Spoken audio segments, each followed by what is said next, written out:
বিকেলের নাস্তায় আমি বানিয়েছিলাম নুডলসের পকোড়া, তাই ভাবলাম আপনাদের সাথে রেসিপিটা শেয়ার। প্রথমে আমি নুডলস সিদ্ধ করে এর মধ্যে দিয়ে দিলাম কুচি করা কাঁচামরিচ এবং 2 টেবিল চামচ পরিমাণ বেসন। এরপর দিলাম পরিমাণ মতো লবণ এবং 1 চা চামচ পরিমাণ গোলমরিচ গুঁড়া। এরপর দিলাম 1 টেবিল চামচ পরিমাণ কর্নফ্লাওয়ার। এখন দিয়ে দিব একে একে হলুদ গুঁড়া, মরিচ গুঁড়া, ধনিয়া গুঁড়া এবং জিরা গুঁড়া। সবগুলোই আমি সামান্য পরিমাণ।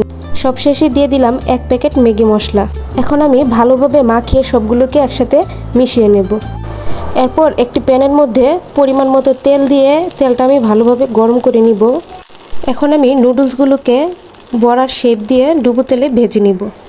ভাজার সময় চুলার আঁচটা মিডিয়ামে থাকতে হবে, যাতে করে একবারে পুড়েও না যায়, আবার ভিতর থেকে ভালোভাবে হয়ে আসে। এই পর্যায়ে আমি প্যান থেকে নামিয়ে নেব। এই তো হয়ে গেল আমার মজাদার নুডলসের পকোড়া।